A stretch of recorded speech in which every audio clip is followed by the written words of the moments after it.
ਸਤਿ ਸ਼੍ਰੀ ਅਕਾਲ। ਤੁਸੀਂ ਦੇਖ ਰਹੇ ਹੋ ਪੰਜਾਬ ਮੇਲ USA TV। ਮੈਂ ਹਾਂ ਵਰੁਣ ਕੌਰ ਮਾਨ। ਖਬਰਾਂ ਦੇ ਬੁਲੇਟਿਨ ਵਿੱਚ ਤੁਹਾਡਾ ਸਵਾਗਤ। ਖਬਰਾਂ ਦੇ ਬੁਲੇਟਿਨ ਦੇ sponsor real estate broker Mohan Cheema. Real estate ਦੀ ਦੁਨੀਆ 'ਚ ਮੰਨਿਆ ਪ੍ਰਮੰਨਿਆ ਨਾਮ। पेश ने पहला चोणवीਆਂ खबरां। न्यूजीलैंड इमीग्रेशन ने 1,65,000 तक प्रवासियों ਨੂੰ पक्का करन दी कड्डी स्कीम। अमेरिका ने 9 ਦਿਨਾਂ ਵਿੱਚ ਲਗਭਗ 4,000 हैती ਵਾਸੀਆਂ ਨੂੰ ਕੀਤਾ डिपोर्ट। ट्रक ड्राइवरां ਦੀ ਘਾਟ ਮਗਰੋਂ ਬਰਤਾਨੀਆ 'ਚ ਖਾਲੀ ਹੋਏ ਪੈਟਰੋਲ ਪੰਪ। ਕੈਲੀਫੋਰਨੀਆ 'ਚ ਭਵਿੱਖੀ ਚੋਣਾਂ 'ਚ ਹਰੇਕ ਵੋਟਰ ਨੂੰ ਡਾਕ ਰਾਹੀਂ ਭੇਜੇ ਜਾਣਗੇ ਵੈਲਟ। अमेरिका 'ਚ तालिबान उसका समर्थन करन वालियां विदेशी सरकारां ते पाबंदी लाउण लई कीता गया बिल पेश। टोरंटो 'ਚ भारती वणज दूतघर कोल मिलिया बंब। पुलिस ने एक शख्स नूं कीता गिरफ्तार। ते हुण इन्हां खबरां दा विस्तार।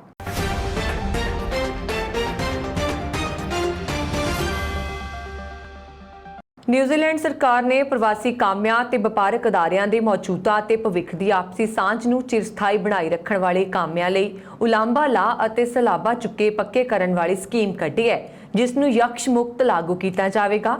100 ਸੁਨਿਆਰ ਇੱਕ ਲੋਹਾਰ ਦੀ ਕਹਾਵਤ ਪੂਰੀ ਕਰਦਿਆਂ one for residency visa scheme ਤਹਿਤ ਸਰਕਾਰ ਨੇ 1,65,000 ਤੱਕ ਪ੍ਰਵਾਸੀਆਂ ਨੂੰ 2021 ਰੈਜ਼ੀਡੈਂਟ ਵੀਜ਼ਾ ਦੇ ਕੇ ਪੱਕਾ ਕਰਨ ਦਾ ਫੈਸਲਾ ਕੀਤਾ ਹੈ।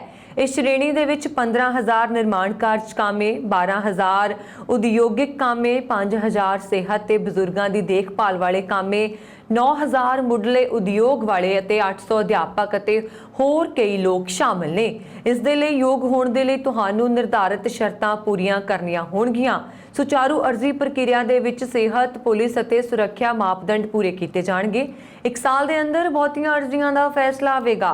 ਇਮੀਗ੍ਰੇਸ਼ਨ ਮੰਤਰੀ ਨੇ 2021 ਰੈਜ਼ੀਡੈਂਸ ਵੀਜ਼ਾ ਦਾ ਐਲਾਨ ਕਰਦਿਆਂ ਇਸ ਨੂੰ ਆਸਾਨ ਰਾਹ ਦੱਸਿਆ ਹੈ, ਜਿਸ ਦੇ ਤਹਿਤ 1,65,000 ਲੋਕ ਪੱਕੇ ਹੋ ਸਕਣਗੇ। ਕਰੋਨਾ ਦਾ ਬੁਰਾ ਪ੍ਰਭਾਵ, ਵਿਛੜੇ ਪਰਿਵਾਰਾਂ ਦਾ ਦਰਦ, ਸਰਹੱਦਾਂ ਨੂੰ ਲੱਗੇ ਤਾਲੇ ਅਤੇ ਅਰਥਚਾਰੇ ਦੇ ਵਿਕਾਸ ਦਾ ਹਵਾਲਾ ਦਿੰਦਿਆਂ ਸਰਕਾਰ ਨੇ ਇਹ ਵੱਡਾ ਕਦਮ ਚੁੱਕਿਆ ਹੈ। सरकार ने कहा कि रोजगार दातावां दे लई भी ये मौका प्रदान कर रही है, क्योंकि वो अपने कामियां नूं इत्थे सैटल कर अपने हुनरमंद कामे बरकरार रखण, क्योंकि ये सारे साडे भाईचारे मुढ़ले जरूरी कार वाली फौज लई अहम ने।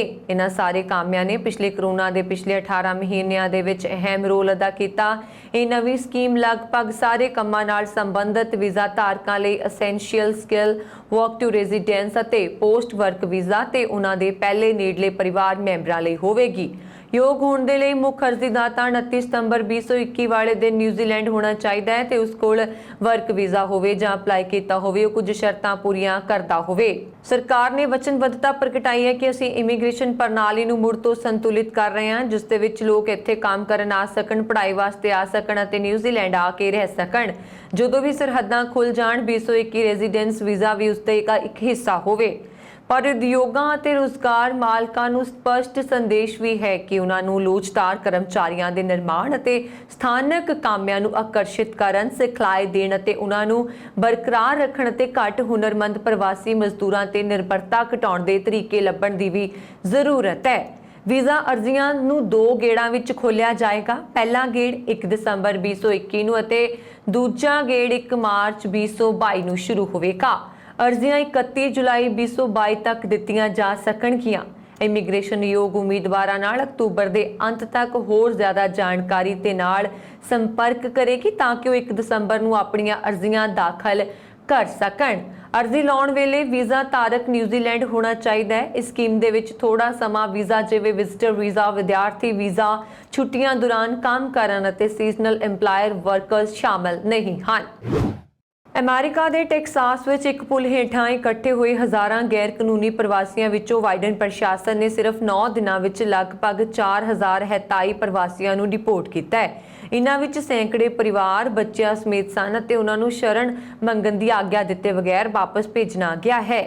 बाइडन प्रशासन ने इन्हां प्रवासियों नूं कोरोना महामारी दौरान ट्रंप प्रशासन द्वारा बनाई एमरजेंसी नीति के तहत जनतक तौर पर डिपोर्ट किया गया है, जिसनूं टाइटल 42 वजों जाणिया जांदा है। होमलैंड सिक्योरिटी विभाग के अंकड़ियां के अनुसार 19 सितंबर और 27 सितंबर के विचकार 37 डिपोर्ट उड़ाणा 3,936 प्रवासियों के नाल हैतियां विच उतरियां, ਜਿਨ੍ਹਾਂ ਵਿੱਚ 2300 ਮਾਪੇ ਅਤੇ ਬੱਚੇ ਸ਼ਾਮਲ ਸਨ। ਇੰਟਰਨੈਸ਼ਨਲ ਆਰਗੇਨਾਈਜੇਸ਼ਨ ਫਾਰ ਮਾਈਗ੍ਰੇਸ਼ਨ ਅਨੁਸਾਰ ਰਿਪੋਰਟ ਕੀਤੇ ਗਏ ਹੈਤੀ ਵਾਸੀਆਂ ਵਿੱਚੋਂ ਕੁਝ ਪਹਿਲਾਂ ਚਿਲੀ, ਬ੍ਰਾਜ਼ੀਲ ਅਤੇ ਹੋਰ ਦੱਖਣੀ ਅਮਰੀਕੀ ਦੇਸ਼ਾਂ ਵਿੱਚ ਰਹਿੰਦੇ ਸਨ। ਇਸ ਦੇ ਇਲਾਵਾ IOM ਦੇ ਅਨੁਸਾਰ ਰਿਪੋਰਟ ਕੀਤੇ ਨਿਵਾਸੀਆਂ ਵਿੱਚ 44% ਔਰਤਾਂ ਅਤੇ ਬੱਚੇ ਹਨ ਅਤੇ 210 ਤੋਂ ਵੱਧ ਬੱਚੇ ਚਿਲੀ, ਬ੍ਰਾਜ਼ੀਲ, ਵੈਨਜ਼ੂਏਲਾ ਅਤੇ ਪਨਾਮਾ ਵਿੱਚ ਪੈਦਾ ਹੋਏ ਸਨ, ਜਿਨ੍ਹਾਂ ਨੂੰ ਉਹਨਾਂ ਦੇ ਹੱਤਾਈ ਜੰਮਪਾਲ ਮਾਪਿਆਂ ਨਾਲ ਰਿਪੋਰਟ ਕੀਤਾ ਗਿਆ ਹੈ। ਬਰਤਾਨੀਆ ਵਿੱਚ ਟਰੱਕ ਡਰਾਈਵਰਾਂ ਦੀ ਵੱਡੀ ਘਾਟ ਕਾਰਨ ਇੰਧਨ ਦੀ ਸਪਲਾਈ ਨਹੀਂ ਹੋ ਰਹੀ ਤੇ ਇਸ ਕਾਰਨ ਪੈਟਰੋਲ ਪੰਪ ਵੀ ਖਾਲੀ ਹੋ ਚੁੱਕੇ ਨੇ। ਉਮੀਦ ਜਤਾਈ ਜਾ ਰਹੀ ਹੈ ਕਿ ਇੰਧਨ ਦੀ ਸਪਲਾਈ ਵਧਾਉਣ ਵਿੱਚ ਮਦਦ ਕਰਨ ਲਈ ਕੁਝ ਦਿਨਾਂ 'ਚ ਬ੍ਰਿਟਿਸ਼ ਫੌਜੀਆਂ ਨੂੰ ਤੈਨਾਤ ਕੀਤਾ ਜਾਵੇਗਾ। ਉੱਧਰ ਸਰਕਾਰ ਨੇ ਕਿਹਾ ਕਿ ਰਿਟੇਲ ਤੇ ਹੌਸਪਿਟੈਲਿਟੀ ਖੇਤਰਾਂ ਦੁਆਰਾ ਬ੍ਰੈਗਜ਼ਿਟ ਤੋਂ ਬਾਅਦ ਖਾਲੀ ਹੋਏ ਅਹੁਦਿਆਂ ਤੇ ਵਿਦੇਸ਼ੀ ਕਿਰਤੀਆਂ ਨੂੰ ਭਰਤੀ ਕਰਨ ਦੀ ਮਨਜ਼ੂਰੀ ਦੇ ਦਿੱਤੀ ਗਈ ਹੈ। ਦੱਸ ਦਈਏ ਕਿ ਹਫ਼ਤੇ ਭਰ ਤੋਂ ਚੱਲ ਰਹੇ ਪੈਟਰੋਲ ਸੰਕਟ ਨੇ ਦਹਿਸ਼ਤ ਪੈਦਾ ਕਰ ਦਿੱਤੀ ਹੈ ਅਤੇ ਫੋਰਕੋਟ ਵਿੱਚ ਹਿੰਸਾ ਤੱਕ ਦੇਖੀ ਗਈ। 1 ਸਾਲ ਤੋਂ ਵੱਧ ਸਮਾਂ ਲਾਕਡਾਊਨ ਵਿੱਚ ਰਹੇ ਬਰਤਾਨੀਆ 'ਚ ਇੰਧਨ ਦੀ ਭਾਰੀ ਕਮੀ ਨਾਲ ਹਾਹਾਕਾਰ ਮਚ ਗਈ ਹੈ। ਦੇਸ਼ ਦੇ ਜ਼ਿਆਦਾਤਰ ਪੈਟਰੋਲ ਪੰਪ ਖਾਲੀ ਪਏ ਨੇ ਅਤੇ ਜਿੱਥੇ ਪੈਟਰੋਲ ਹੈ ਉੱਥੇ ਵੀ ਲੰਬੀਆਂ ਕਤਾਰਾਂ ਲੱਗੀਆਂ ਹੋਈਆਂ ਨੇ। ਜਨਤਾ ਆਪਣੇ ਕੰਮਾਂ ਤੇ ਪਹੁੰਚਣ 'ਚ ਅਸਮਰਥ ਹੈ। ਆਲੋਚਕਾਂ ਨੇ ਇਸ ਸਮੱਸਿਆ ਪਿੱਛੇ ਬਰਤਾਨੀਆ ਦੇ यूरोपीय संघ चों बाहर निकलन, कोरोना वायरस महामारी ਅਤੇ ਦੇਸ਼ ਛੱਡਣ ਵਾਲੇ ਹਜ਼ਾਰਾਂ ਵਿਦੇਸ਼ੀ ਡਰਾਈਵਰਾਂ ਦਾ ਬਾਹਰ ਜਾਣਾ ਦੱਸਿਆ ਹੈ। ਵਪਾਰ ਸਕੱਤਰ ਕਵਾਸੀ ਕੁਆਟਿੰਗ ਨੇ ਪੱਤਰਕਾਰਾਂ ਨਾਲ ਗੱਲਬਾਤ ਦੌਰਾਨ ਦੱਸਿਆ ਕਿ ਫੌਜ ਦੇ ਜਵਾਨ ਅਗਲੇ ਕੁਝ ਦਿਨਾਂ ਵਿੱਚ ਫੋਰਕੋਟ ਵਿੱਚ ਇੰਧਨ ਦੀ ਸਪਲਾਈ ਕਰ ਸਕਦੇ ਨੇ, ਜਿਸ ਨਾਲ ਲੰਬੀਆਂ ਕਤਾਰਾਂ ਲੱਗਣਾ ਬੰਦ ਹੋ ਸਕਦੀਆਂ ਨੇ ਅਤੇ ਫਿਲਿੰਗ ਸਟੇਸ਼ਨ ਸਹੀ ਢੰਗ ਨਾਲ ਕੰਮ ਕਰਨ ਲੱਗ ਜਾਣਗੇ। ਮੌਜੂਦਾ ਸਮੇਂ ਟਰੱਕ ਡਰਾਈਵਰਾਂ ਦੀ ਘਾਟ ਕਾਰਨ ਇੰਧਨ ਰਿਫਾਈਨਰੀ ਤੋਂ ਨਿਕਲ ਕੇ ਪੈਟਰੋਲ ਪੰਪਾਂ ਤੱਕ ਨਹੀਂ ਪਹੁੰਚ ਰਿਹਾ। ਇਸ ਕਮੀ ਦਾ ਕਾਰਨ ਕੋਰੋਨਾ ਮਹਾਮਾਰੀ ਤਾਂ ਹੈ ਹੀ, ਪਰ ਇਸ ਸਮੱਸਿਆ ਦੀ ਜੜ ਕਿਤੇ ਨਾ ਕਿਤੇ ਬ੍ਰੈਗਜ਼ਿਟ ਭਾਵ ਬ੍ਰਿਟੇਨ ਦੇ ਯੂਰੋਪੀ ਸੰਘ ਵਿੱਚੋਂ ਬਾਹਰ ਨਿਕਲਣ ਨਾਲ ਵੀ ਜੁੜੀ ਹੈ। ਦੱਸ ਦਈਏ ਕਿ ਬ੍ਰੈਗਜ਼ਿਟ ਤੋਂ ਬਾਅਦ ਵੱਡੀ ਗਿਣਤੀ ਵਿੱਚ ਵਿਦੇਸ਼ੀ ਡਰਾਈਵਰਾਂ ਨੇ ਬਰਤਾਨੀਆ ਨੂੰ ਛੱਡ ਦਿੱਤਾ ਸੀ। ਇਸ ਤੋਂ ਬਾਅਦ ਹੀ ਬਰਤਾਨੀਆ ਵਿੱਚ ਡਰਾਈਵਰਾਂ ਦੀ ਘਾਟ ਦੇਖਣ ਨੂੰ ਮਿਲ ਰਹੀ ਸੀ। ਕੈਲੀਫੋਰਨੀਆ ਦੇ ਗਵਰਨਰ ਗੈਵਿਨ ਨਿਊਸਮ ਨੇ ਸੋਮਵਾਰ ਨੂੰ ਇੱਕ ਬਿੱਲ ਤੇ ਹਸਤਾਖਰ ਕੀਤੇ ਨੇ, ਜਿਸ ਤਹਿਤ ਕੈਲੀਫੋਰਨੀਆ ਦੇ ਹਰ ਰਜਿਸਟਰਡ ਵੋਟਰ ਨੂੰ ਭਵਿੱਖ ਦੀਆਂ ਚੋਣਾਂ ਵਿੱਚ ਡਾਕ ਦੁਆਰਾ ਭੇਜੀ ਗਈ ਬੈਲਟ ਮਿਲੇਗੀ। ਇਹ ਕਾਨੂੰਨ ਜੋ ਕਿ ਮਹਾਮਾਰੀ ਦੌਰਾਨ 2020 ਦੀਆਂ ਚੋਣਾਂ ਅਤੇ ਹੁਣ ਗਵਰਨਰ ਅਹੁਦੇ ਲਈ ਰਿਕਾਲ ਚੋਣਾਂ ਦੌਰਾਨ ਅਪਣਾਇਆ ਗਿਆ ਨੂੰ ਸਥਾਈ ਕੀਤਾ ਗਿਆ ਹੈ। ਇਸ ਕਦਮ ਨਾਲ ਕੈਲੀਫੋਰਨੀਆ ਅਜਿਹਾ ਕਰਨ ਵਾਲੇ ਹੋਰ ਸੂਬਿਆਂ ਜਿਵੇਂ ਕਿ ਯੂਟਾ, ਕੋਲੋਰਾਡੋ, ਵਾਸ਼ਿੰਗਟਨ ਅਤੇ ਓਰੇਗਨ ਆਦਿ ਨਾਲ ਜੁੜ ਗਿਆ ਹੈ। ਇਸ ਨਵੇਂ ਕਾਨੂੰਨ ਦੇ ਤਹਿਤ ਕੈਲੀਫੋਰਨੀਆ ਵਿੱਚ ਚੋਣਾਂ ਤੋਂ ਘੱਟੋ-ਘੱਟ 29 ਦਿਨ ਪਹਿਲਾਂ ਵੋਟਰਾਂ ਨੂੰ ਬੈਲਟ ਪੇਪਰ ਭੇਜੇ ਜਾਣੇ ਚਾਹੀਦੇ ਨੇ। ਵੋਟਰਾਂ ਕੋਲ ਅਜੇ ਵੀ ਵਿਅਕਤੀਗਤ ਰੂਪ ਵਿੱਚ ਵੋਟ ਪਾਉਣ ਦਾ ਵਿਕਲਪ ਹੈ। ਨਿਊਸਮ ਨੇ ਸੋਮਵਾਰ ਨੂੰ VOTING ਨਾਲ ਜੁੜੇ 10 ਹੋਰ ਬਿੱਲਾਂ ਤੇ ਵੀ ਹਸਤਾਖਰ ਕੀਤੇ, ਜਿਨ੍ਹਾਂ ਨੂੰ ਵੋਟ ਦੇ ਅਧਿਕਾਰ ਅਤੇ ਪਹੁੰਚ ਨੂੰ ਵਧਾਉਣ ਦੀ ਕੋਸ਼ਿਸ਼ ਦੇ ਹਿੱਸੇ ਵਜੋਂ ਤਿਆਰ ਕੀਤਾ ਗਿਆ ਹੈ। ਅਮਰੀਕਾ ਦੇ ਵਾਈ ਰਿਪਬਲਿਕਨ ਸੈਨੇਟਰ ਦੇ ਇੱਕ ਸਮੂਹ ਨੇ ਮੰਗਲਵਾਰ ਨੂੰ ਅਫਗਾਨਿਸਤਾਨ 'ਚ ਤਾਲਿਬਾਨ ਅਤੇ ਉਸ ਦਾ ਸਮਰਥਨ ਕਰਨ ਵਾਲੀਆਂ ਸਾਰੀਆਂ ਵਿਦੇਸ਼ੀ ਸਰਕਾਰਾਂ ਤੇ ਪਾਬੰਦੀ ਲਾਉਣ ਦੇ ਪ੍ਰਬੰਧ ਵਾਲਾ ਇੱਕ ਬਿੱਲ ਪੇਸ਼ ਕੀਤਾ। Afghanistan counter terrorism oversight and accountability act ਨੂੰ ਸੈਨੇਟਰ ਜਿਮ ਰਿਸ਼ ਨੇ ਮੰਗਲਵਾਰ ਨੂੰ ਪੇਸ਼ ਕੀਤਾ। ਉਹ ਸੈਨੇਟ ਵਿਦੇਸ਼ ਸੰਬੰਧ ਕਮੇਟੀ ਦੇ ਮੈਂਬਰ ਹਨ। ਬਿੱਲ ਵਿੱਚ ਵਿਦੇਸ਼ ਮੰਤਰੀ ਤੋਂ ਇੱਕ ਰਿਪੋਰਟ ਦੀ ਮੰਗ ਕੀਤੀ ਗਈ ਹੈ ਕਿ 2001 ਤੋਂ 2020 ਦਰਮਿਆਨ ਤਾਲਿਬਾਨ ਨੂੰ ਸਮਰਥਨ ਦੇਣ ਵਿੱਚ ਪਾਕਿਸਤਾਨ ਦੀ ਭੂਮਿਕਾ, ਜਿਸ ਕਾਰਨ ਅਫਗਾਨਿਸਤਾਨ ਦੀ ਸਰਕਾਰ ਡਿੱਗੀ ਅਤੇ ਨਾਲ ਹੀ ਪੰਜਸ਼ੀਰ ਘਾਟੀ ਅਤੇ ਅਫਗਾਨ ਵਿਰੋਧ ਦੇ ਵਿਰੁੱਧ ਤਾਲਿਬਾਨ ਦੇ ਹਮਲੇ 'ਚ ਪਾਕਿਸਤਾਨ ਦੇ ਸਮਰਥਨ ਦੇ ਬਾਰੇ 'ਚ ਉਹਨਾਂ ਦਾ ਮੁਲਾਂਕਣ ਦੱਸਣ ਲਈ ਕਿਹਾ ਗਿਆ।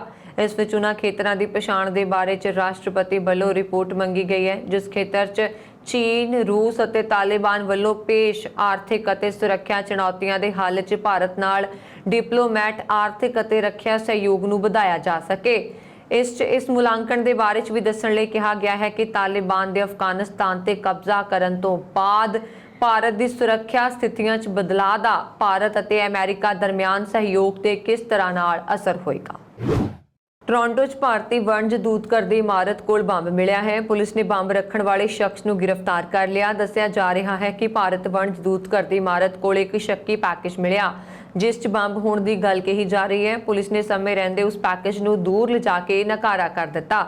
ਸ਼ੱਕੀ ਪੈਕੇਜ ਮੰਗਲਵਾਰ ਨੂੰ ਸਥਾਨਕ ਸਮੇਂ ਅਨੁਸਾਰ ਦੁਪਹਿਰ ਕਰੀਬ 3 ਵਜੇ ਸ਼ੇਰਬੌਰਨ ਸਟਰੀਟ ਕੋਲ ਬਲਰ ਸਟਰੀਟ ਦੀ ਇਮਾਰਤ ਕੋਲ ਮਿਲਿਆ, ਜਿਸ ਇਮਾਰਤ ਕੋਲ ਬੰਬ ਰੱਖਿਆ ਗਿਆ ਸੀ। ਉਸ ਬਿਲਡਿੰਗ 'ਚ ਭਾਰਤੀ ਵਣਜ ਦੂਤਘਰ ਤੋਂ ਇਲਾਵਾ ਹੋਰ ਵੀ ਕਈ ਦੂਤਘਰ ਹਨ ਅਤੇ ਨਾਲ ਹੀ ਟੋਰਾਂਟੋ ਸਨ ਅਤੇ ਨੈਸ਼ਨਲ ਪੋਸਟ ਸਮਾਚਾਰ ਪੱਤਰ ਦੇ ਦਫ਼ਤਰ, ਪੋਸਟ ਮੀਡੀਆ ਪਲੇਸ ਵੀ ਹਨ।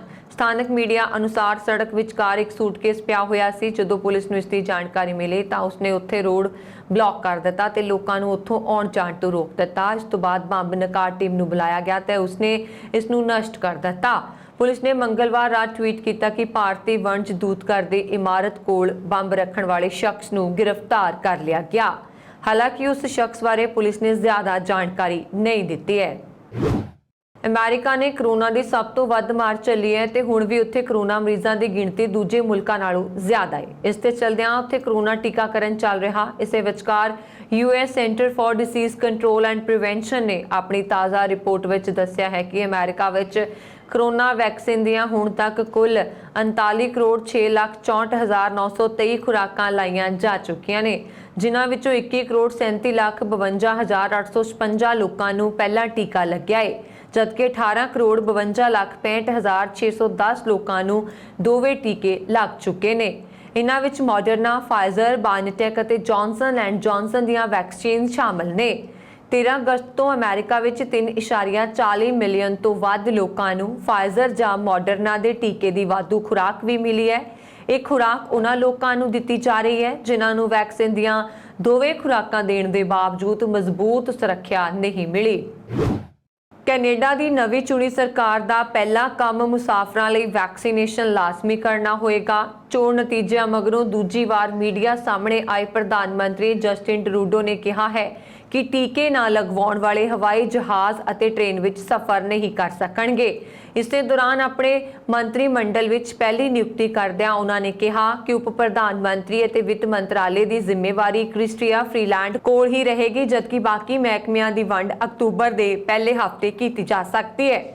ਸਪਸ਼ਟ ਬਹੁਮਤ ਨਾ ਮਿਲਣ ਦੇ ਬਾਵਜੂਦ ਜਸਟਿਨ ਟਰੂਡੋ ਨੇ ਦਾਅਵਾ ਕੀਤਾ ਹੈ ਕਿ ਉਹਨਾਂ ਦੀ ਸਰਕਾਰ ਵਧੇਰੇ ਮਜ਼ਬੂਤੀ ਅਤੇ ਤੇਜ਼ ਰਫ਼ਤਾਰ ਨਾਲ ਅੱਗੇ ਵਧੇਗੀ, ਜਿਵੇਂ ਕੈਨੇਡਾ ਵਾਸੀ ਅਸਲ ਵਿੱਚ ਚਾਹੁੰਦੇ ਹਨ। ਵਾਤਾਵਰਣ ਤਬਦੀਲੀਆਂ ਨਾਲ ਨਜਿੱਠਣ, ਵੈਕਸੀਨੇਸ਼ਨ ਦੀ ਰਫ਼ਤਾਰ ਵਧਾਉਣ ਅਤੇ ਕੈਨੇਡਾ ਦੀ ਆਰਥਿਕਤਾ ਨੂੰ ਹੁਲਾਰਾ ਦੇਣ ਵਰਗੀਆਂ ਤਰਜੀਹਾਂ ਗਣਾਉਂਦਿਆਂ ਉਹਨਾਂ ਨੇ ਆਖਿਆ ਕਿ ਕੈਨੇਡਾ ਦੀ ਸੰਸਦ ਫਾਲ ਸੀਜ਼ਨ ਖਤਮ ਹੋਣ ਤੋਂ ਪਹਿਲਾਂ ਕੰਮਕਾਜ ਸ਼ੁਰੂ ਕਰ ਦੇਗੀ।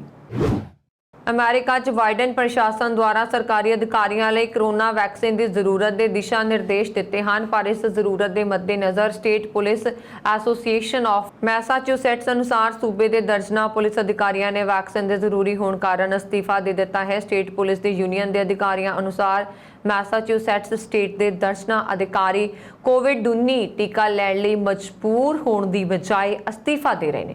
ਸਟੇਟ ਦੇ ਗਵਰਨਰ ਚਾਰਲੀ ਬੇਕਰ ਨੇ ਐਗਜ਼ੀਕਿਊਟਿਵ ਵਿਭਾਗ ਦੇ ਕਰਮਚਾਰੀਆਂ ਨੂੰ ਵੈਕਸੀਨ ਲੱਗੀ ਹੋਣ ਨੂੰ ਸਾਬਤ ਕਰਨ ਲਈ 17 ਅਕਤੂਬਰ ਦੀ ਸਮਾਂ ਸੀਮਾ ਦਿੱਤੀ ਹੈ, ਜਦਕਿ state police association of Massachusetts ਨੇ ਇਸ ਆਦੇਸ਼ ਨੂੰ ਅਦਾਲਤਾਂ ਰਾਹੀਂ ਰੋਕਣ ਦੀ ਵੀ ਕੋਸ਼ਿਸ਼ ਕੀਤੀ ਹੈ। ਤਕਰੀਬਨ 1800 ਮੈਂਬਰਾਂ ਦੀ ਪ੍ਰਤੀਨਿਧਤਾ ਕਰਨ ਵਾਲੇ ਇਸ ਐਸੋਸੀਏਸ਼ਨ ਨੇ ਦਾਅਵਾ ਕੀਤਾ ਹੈ ਕਿ ਦਰਜਨ ਅਧਿਕਾਰੀਆਂ ਨੇ ਆਪਣੇ ਅਸਤੀਫੇ ਦੀ ਕਾਗਜ਼ੀ ਕਾਰਵਾਈ ਸ਼ੁਰੂ ਕੀਤੀ ਹੈ, ਜਦਕਿ ਕੁਝ ਦੂਜੇ ਹੋਰ ਵਿਭਾਗਾਂ 'ਚ ਵਾਪਸ ਜਾਣ ਦੀ ਯੋਜਨਾ ਬਣਾ ਰਹੇ ਨੇ, ਜਿੱਥੇ ਵੈਕਸੀਨ ਦੇ ਨਾਲ ਵਿਕਲਪ ਵਜੋਂ ਮਾਸਕ ਪਹਿਨਣਾ ਅਤੇ ਨਿਯਮਿਤ ਟੈਸਟਿੰਗ ਦੇ ਨਿਯਮ ਮੌਜੂਦ ਹਨ। ਇਸ ਯੂਨੀਅਨ ਦੀ ਰਿਪੋਰਟ ਅਨੁਸਾਰ ਇਸ ਦੇ 80% ਮੈਂਬਰਾਂ ਨੇ ਕਰੋਨਾ ਵੈਕਸੀਨ ਲਗਵਾਈ ਹੈ। ਰਾਸ਼ਟਰਪਤੀ ਅਸ਼ਰਫ ਗਨੀ ਨੂੰ ਗੱਦੀ ਤੋਂ ਲਾ ਕੇ ਅਫਗਾਨਿਸਤਾਨ ਦੀ ਸੱਤਾ ਤੇ ਕਾਬਜ਼ ਹੋਈ ਤਾਲਿਬਾਨ ਸਰਕਾਰ ਨੇ ਅਫਗਾਨਿਸਤਾਨ ਅਤੇ ਭਾਰਤ ਦਰਮਿਆਨ ਉਡਾਣ ਸੇਵਾ ਮੁੜ ਸ਼ੁਰੂ ਕਰਨ ਦੀ ਮੰਗ ਕੀਤੀ ਹੈ। ਤਾਲਿਬਾਨ ਨੇ ਭਾਰਤ ਸਰਕਾਰ ਨੂੰ ਚਿੱਠੀ ਲਿਖਦੇ ਹੋਏ ਮੰਗ ਕੀਤੀ ਹੈ ਕਿ ਇਹ ਕੌਮਾਂਤਰੀ ਉਡਾਣਾਂ ਜਲਦ ਤੋਂ ਜਲਦ ਸ਼ੁਰੂ ਕੀਤੀਆਂ ਜਾਣ। ਤਾਲਿਬਾਨ ਵੱਲੋਂ ਇਹ ਚਿੱਠੀ 7 ਸਤੰਬਰ ਨੂੰ ਅਫਗਾਨਿਸਤਾਨ ਸ਼ਹਿਰੀ ਹਵਾਬਾਜ਼ੀ ਅਥਾਰਟੀ ਦੇ ਕਾਰਜਕਾਰੀ ਮੰਤਰੀ ਹਮਿਦੁੱਲਾ ਅਖੁੰਜ਼ਾਦਾ ਨੇ ਭਾਰਤ ਦੇ ਸ਼ਹਿਰੀ ਹਵਾਬਾਜ਼ੀ ਦੇ ਮਹਾਨਿਦੇਸ਼ਕ ਅਰੁਣ ਕੁਮਾਰ ਨੂੰ ਲਿਖੀ ਸੀ। ਸ਼ਹਿਰੀ ਹਵਾਬਾਜ਼ੀ ਮੰਤਰਾਲਾ ਇਸ ਪੱਤਰ ਤੇ ਵਿਚਾਰ ਕਰ ਰਿਹਾ। ਦੱਸ ਦਈਏ ਕਿ 15 ਅਗਸਤ ਨੂੰ ਭਾਰਤ ਨੇ ਕਾਬੁਲ ਲਈ ਆਪਣੀਆਂ ਸਾਰੀਆਂ ਉਡਾਣਾਂ ਤੇ ਰੋਕ ਲਗਾ ਦਿੱਤੀ ਸੀ। ਅਖੁੰਜ਼ਾਦਾ ਨੇ DGCA ਨੂੰ ਲਿਖਿਆ, ਉਹ ਜਿਵੇਂ ਕਿ ਤੁਹਾਨੂੰ ਹਾਲ ਹੀ ਵਿੱਚ ਚੰਗੀ ਤਰ੍ਹਾਂ ਸੂਚਿਤ ਕੀਤਾ ਗਿਆ ਹੈ, ਅਮਰੀਕੀ ਫੌਜਾਂ ਦੁਆਰਾ ਕਾਬੁਲ ਏਅਰਪੋਰਟ ਨੂੰ ਨੁਕਸਾਨ ਪਹੁੰਚਾਇਆ ਗਿਆ ਸੀ, ਪਰ ਸਾਡੇ ਦੋਸਤ ਕਤਰ ਦੀ ਤਕਨੀਕੀ ਸਹਾਇਤਾ ਨਾਲ ਇਸ ਹਵਾਈ ਅੱਡੇ ਨੂੰ ਇੱਕ ਵਾਰ ਫਿਰ ਤੋਂ ਚਾਲੂ ਕਰ ਦਿੱਤਾ ਗਿਆ। ਇਸ ਸੰਬੰਧ ਵਿੱਚ ਇੱਕ 에ਅਰਮੈਨ ਨੂੰ ਨੋਟਿਸ 6 ਸਤੰਬਰ 2021 ਨੂੰ ਜਾਰੀ ਕੀਤਾ ਗਿਆ ਸੀ। ਕੈਨੇਡਾ ਦੇ ਕੈਲਗਰੀ ਸਕਾਈ ਵਿਊ ਪਰ ਮੈਲਨੀ ਹਲਕੇ ਵਿੱਚ ਦੋ ਪੰਜਾਬੀਆਂ ਵਿਚਾਲੇ ਪੈਦਾ ਹੋਇਆ ਟਕਰਾਅ ਲਗਾਤਾਰ ਵਧਦਾ ਜਾ ਰਿਹਾ। ਕੰਜ਼ਰਵੇਟਿਵ ਪਾਰਟੀ ਦੀ ਉਮੀਦਵਾਰ ਜੈਕ ਸਹੋਤਾ ਵੱਲੋਂ ਨਤੀਜਾ ਰੱਦ ਕਰਵਾਉਣ ਲਈ ਅਦਾਲਤ ਦਾ ਦਰਵਾਜ਼ਾ ਖੜਕਾਉਣ ਦਾ ਫੈਸਲਾ ਕੀਤਾ ਗਿਆ ਹੈ, ਜਦਕਿ ਦੂਜੇ ਪਾਸੇ ਕਮਿਸ਼ਨਰ ਆਫ ਕੈਨੇਡਾ ਇਲੈਕਸ਼ਨਜ਼ ਨੇ ਮਾਮਲੇ ਦੀ ਪੜਤਾਲ ਆਪਣੇ ਹੱਥਾਂ ਵਿੱਚ ਲੈ ਲਈ ਹੈ।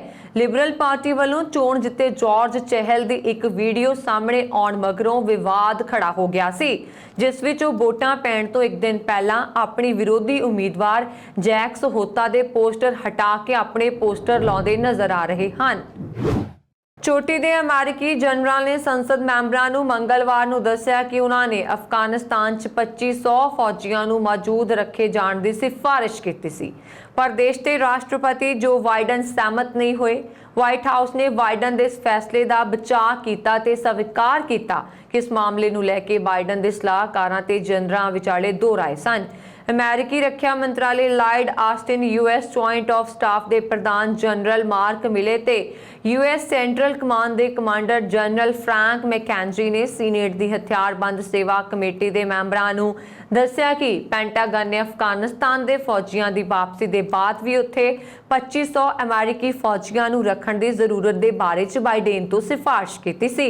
ਮੈਕੈਂਜੀ ਨੇ ਸੈਨੇਟਰਾਂ ਨੂੰ ਕਿਹਾ ਕਿ ਮੈਂ ਤੁਹਾਨੂੰ ਆਪਣੀ ਰਾਏ ਇਮਾਨਦਾਰੀ ਨਾਲ ਦਵਾਂਗਾ ਤੇ ਮੇਰੀ ਰਾਏ ਤੇ ਵਿਚਾਰ ਨੇ ਹੀ ਮੇਰੀ ਸਿਫਾਰਿਸ਼ ਨੂੰ ਆਕਾਰ ਦਿੱਤਾ। ਮੈਂ ਸਿਫਾਰਿਸ਼ ਕੀਤੀ ਸੀ ਕਿ ਅਸੀਂ ਅਫਗਾਨਿਸਤਾਨ 'ਚ 2500 ਫੌਜੀਆਂ ਨੂੰ ਮੌਜੂਦ ਰੱਖੀਏ ਤਾਂ ਮੈਂ 2020 ਤੋਂ ਵੀ ਸਿਫਾਰਿਸ਼ ਕੀਤੀ ਸੀ ਕਿ ਅਸੀਂ ਉਸ ਸਮੇਂ 4500 ਫੌਜੀਆਂ ਨੂੰ ਮੌਜੂਦ ਰੱਖੀਏ।